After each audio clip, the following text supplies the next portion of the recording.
والصلاة والسلام على أشرف الأنبياء والمرسلين سيدنا ومولانا محمد وعلى آله وصحبه أجمعين. قال رب اشرح لي صدري ويسر لي أمري واحلل عقدة من لساني يفقهوا قولي. رب يسر ولا تعسر، رب تمم بالخير، ولا حول ولا قوة إلا بالله العلي العظيم. Alhamdulillah, setelah kita baca surah Quraisy, surah Quraisy ini, insya-Allah pada hari ini kita akan tadabbur. Surah Quraisy ini merupakan surah yang dibaca ataupun yang disusun selepas surah Al-Fil. Pada sebelum ini kita membaca surah Al-Fil, bagaimana Allah Subhanahu wa taala ingin menghancurkan menghancurkan tentera bergajah Abraha yang ingin menyerang Kaabah pada waktu itu. Dan kita tahu Kaabah ini telah pun dijaga puluhan tahun oleh satu kaum yang dipanggil dengan nama kaum Quraisy. Siapa ketua kabilah Kaabah pada ketika itu yang menjaga Kaabah adalah datuk Nabi SAW, yang bernama Abdul Muttalib pada ketika itu, yang menjaga ataupun yang memelihara Kaabah pada ketika itu. Namun tentera Abraha masih tetap mahu menyerang, sehingga Allah mengutuskan sekumpulan burung, yang mana burung-burung tersebut muncul daripada laut dan membawa segumpal tanah liat yang keras, yang panas, dan menyebabkan tentera bergajah Abraha itu lari, bahkan ada yang tewas. Kali ini kita akan membicarakan tentang satu surah khas untuk satu kaum yang telah menjaga Kaabah, yakni kaum Quraisy. Sebab itu dinamakan surah Quraisy, satu kaum yang mana Allah pilih padanya satu insan, yang mana pada kaum tersebutlah munculnya seorang insan yang menjadi Nabi pada akhir zaman, yakni Nabi yang terakhir, yakni Nabi sallallahu alaihi wasallam. Mari kita lihat apakah isi kandungan di dalam surah Quraisy ini. Para ulama bersepakat bahawasanya surah Quraisy merupakan surah Makkiyah yang diturunkan kepada Nabi sallallahu alaihi wasallam sebelum Nabi berhijrah ke kota Madinah. Maknanya surah ini menceritakan tentang kaum Quraisy, dan surah ini juga diturunkan di Mekah. Kita tahu Mekah majoriti penduduk dia adalah kaum Quraisy. Dalam satu hadis Nabi sallallahu alaihi wasallam disebutkan, Inna Allah astafa min waladi Ibrahim Ismail, wastafa min waladi Ismail bin waladi Ismail bani Kinanah, wastafa min bani Kinanah Quraisyan, wastafa min Quraisyin bani Hashim, wastafani min bani Hashim. Sesungguhnya Allah memilih Kinanah. Kinanah ni maksudnya adalah satu kabilah yang besar daripada bangsa Arab. Dan Kinanah ni merupakan nama keturunan Nabi. Kinanah ni merupakan nama keturunan Nabi, satu bangsa Arab yang besar, yang banyak menetap di Hijaz dan di Tihamah. Tihamah ni di bahagian wilayah barat Arab Saudi. Dari Bani Kinanah ini munculnya banyak suku-suku Arab yang lain. Sebab itu Nabi kata Allah memilih Kinanah dari keturunan Ismail, dan Allah memilih Quraisy daripada keturunan Kinanah. Maknanya Kinanah ini daripada Nabi Ibrahim, Ismail, sampailah kepada Nabi sallallahu alaihi wasallam. Maknanya keturunan bangsa Arab ni daripada Ismail dan Ibrahim, dan sampailah kepada Nabi. Allah memilih Bani Hashim daripada keturunan Quraisy, dan Allah memilih aku daripada keturunan Bani Hashim. Ini adalah hadis yang sahih yang diriwayatkan oleh Imam Muslim. Ya. Sebab itu Bani Quraisy ini merupakan suku asal keturunan Nabi sallallahu alaihi wasallam. Macam kita lah, ada banyak keturunan. Kadang-kadang ada keturunan daripada Siam, ada keturunan daripada Minangkabau, Jawa, ada keturunan daripada Boyan. Tengok keturunan kita daripada mana, mesti ada salah silah tu. Okey, macam Nabi sallallahu alaihi wasallam, dia asal daripada suku kaum Quraisy yang berketurunan daripada Bani Kinanah, Bani Kinanah. Sebab itu daripada ayat yang pertama sekali Allah Subhanahu wa taala menyatakan li'ilafi Quraisy, kerana kebiasaan orang-orang Quraisy. Li'ilafi Quraisy. Kenapa disebut li'ilafi Quraisy? Kerana orang-orang Quraisy ini adalah merupakan suku kaum yang mana suku kaum tersebut adalah suku kaum yang mempunyai martabat yang tinggi berbanding suku kaum yang lain. Sebab itu suku kaum adalah kesemuanya keturunan An-Nadar bin Kinanah. Maknanya kebanyakan suku yang tinggi-tinggi, kluster yang hebat. Dalam tafsir Al-Baghawi dah disebut An-Nadar bin Kinanah adalah datuk Nabi sallallahu alaihi wasallam. Sebab itu dalam riwayat Bukhari disebutkan sanad salasilah Nabi daripada Muhammad bin Abdullah bin Abdul Muttalib bin Hashim bin Abdi Manaf bin Qusay bin Kilab bin Murrah bin Ka'ab bin Lu'ay bin Ghalib bin Fihr bin Malik bin Nadhar bin Kinanah. Kat situ disebut bin Nadhar bin Kinanah bin Khuzaimah bin Mudrikah bin Ilyas bin Mudar bin Nizar bin Ma'ad bin Adnan. Adnan, kalau kita lihat suku kaum Adnan, yang mana suku kaum juga daripada bangsa Arab. Dalam hal ini, inilah salah silah Nabi sallallahu alaihi wasallam yang tercatat di dalam Sahih Al-Imam Al-Bukhari. Kita lihat perkataan An-Nadhar bin Kinanah. Maknanya suku kaum keturunan Nabi ni ada namanya Kinanah. Kita tahu Kinanah ni suku bangsa Arab yang besar. Jadi kat sini suku kaum Quraisy merupakan antara suku kaum yang mana dia punya level tinggi, kerana dia daripada suku Al-Kinanah. Baiklah, kita lihat tentang Quraisy ini. Sehingga makna ayat ini disebutkan, Quraisy ni dia satu bangsa yang suka berdagang. Suku kaum Quraisy ni satu bangsa yang maju dan dia suka berniaga.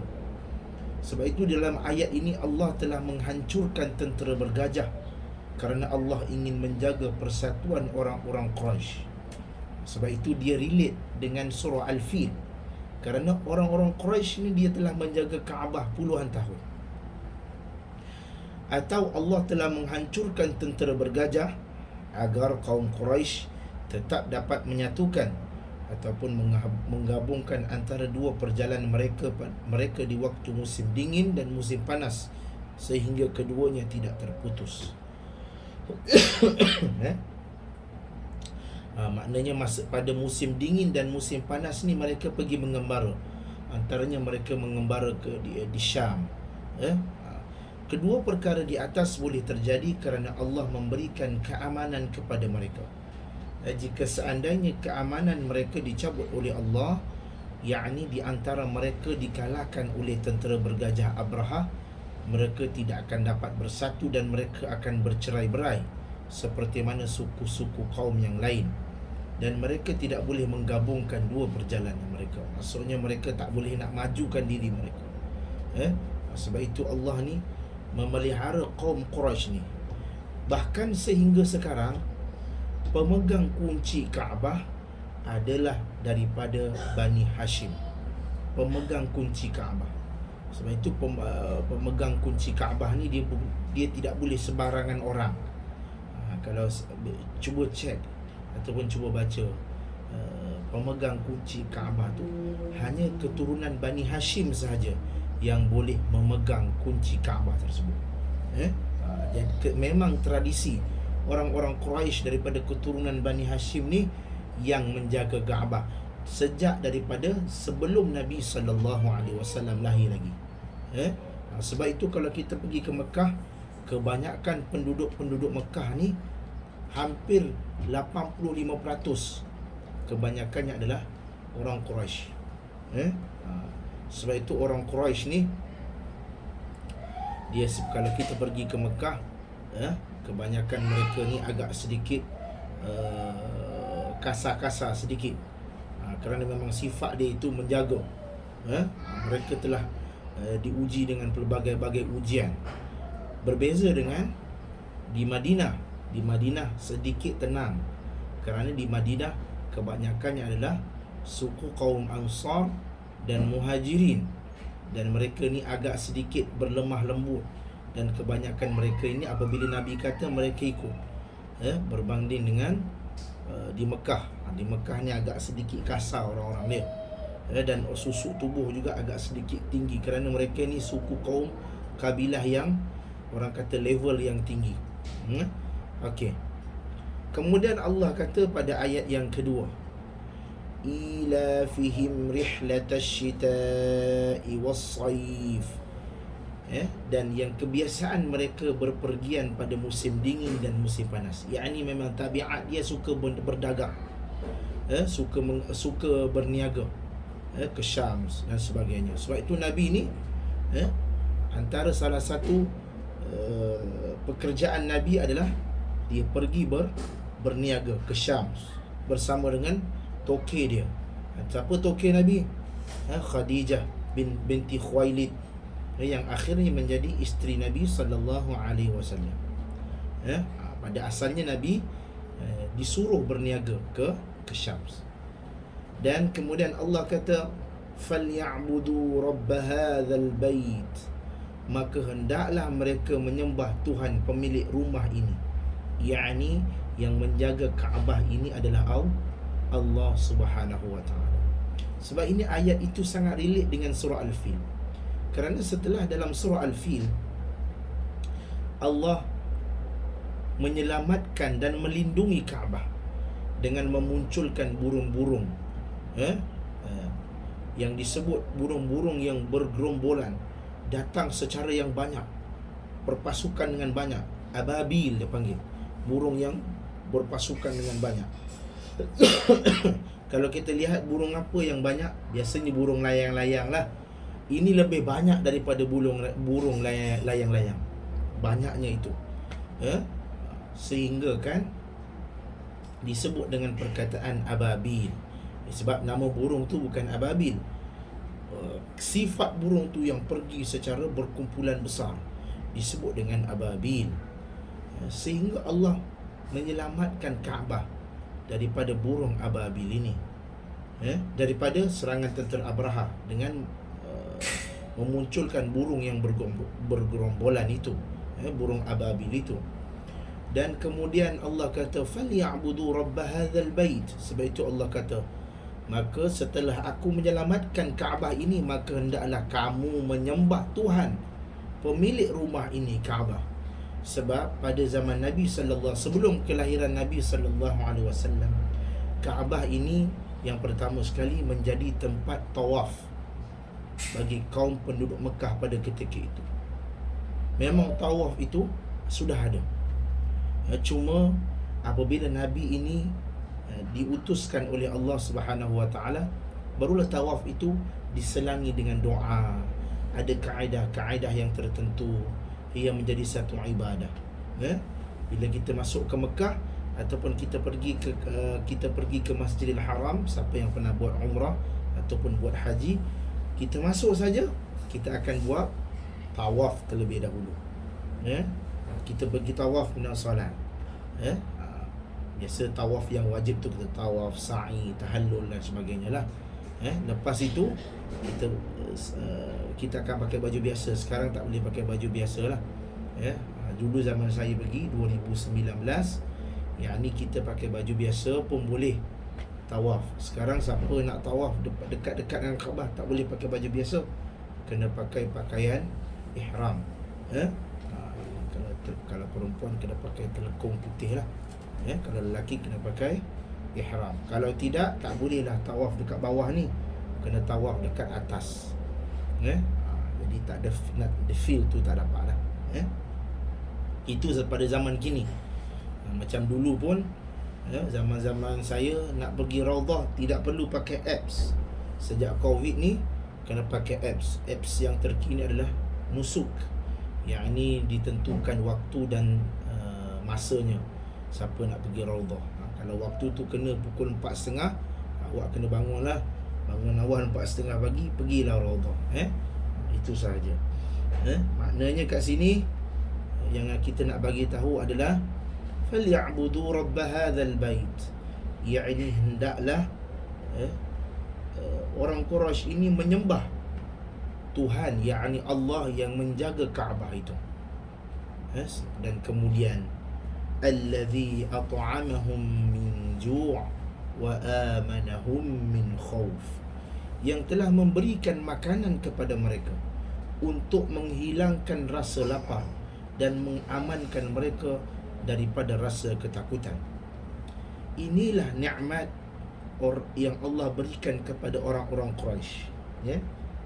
Mereka tidak pernah kelaparan di kota Mekah, padahal kota Mekah itu tandus dan kering tanpa tumbuhan, tidak ada sungai dan lautan, namun mereka tidak pernah kelaparan. Bayangkan, di Mekah ni asalnya salah satu tanah yang kering kontang.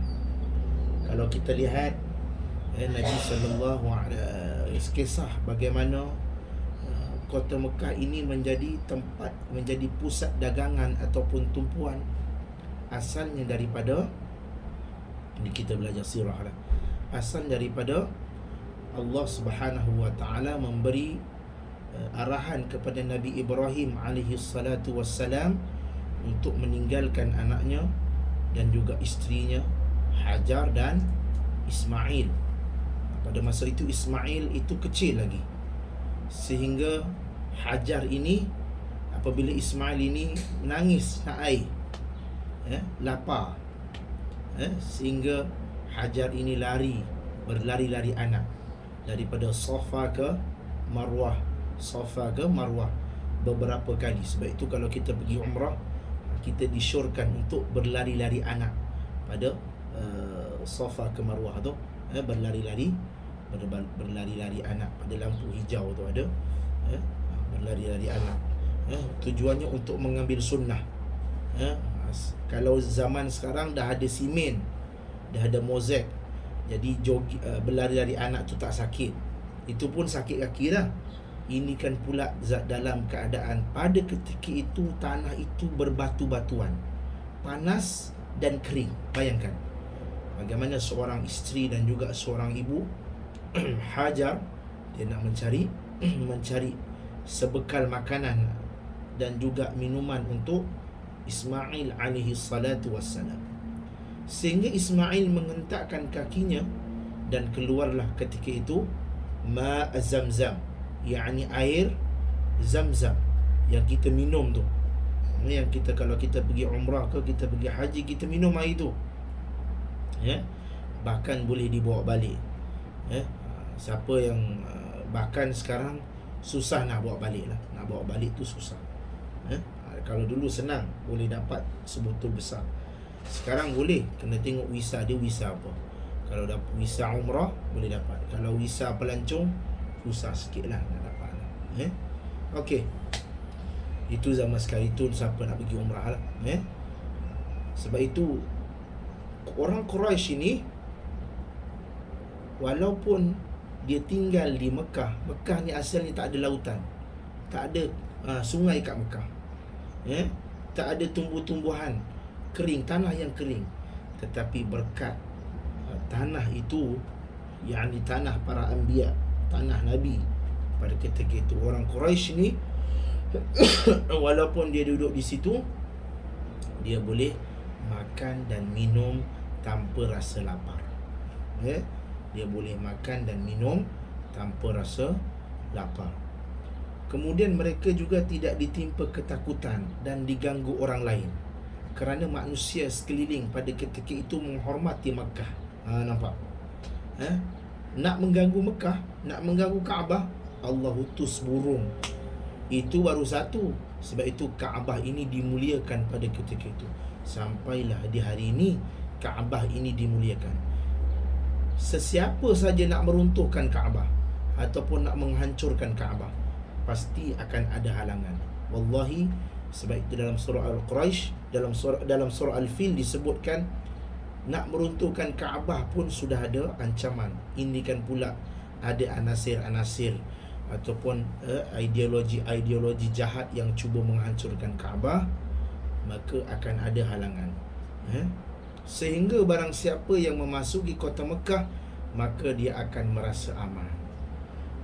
Siapa yang memasuki kota Mekah ni, siapa yang memasuki Kaabah, yang ini memasuki Masjidil Haram, maka dia akan merasa aman. Sesungguhnya keamanan merupakan nikmat tersendiri. Bahkan seseorang yang memiliki harta tetapi tidak aman, maka dia tidak akan hidup tenteram. Maknanya Mekah ini satu negeri yang aman. Sebab itu disebut wahadzal baladil amin.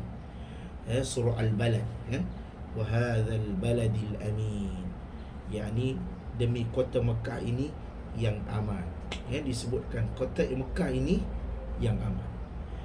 Apa yang kita nak rangkumkan pada ayat pertama sehingga ayat yang keempat ini?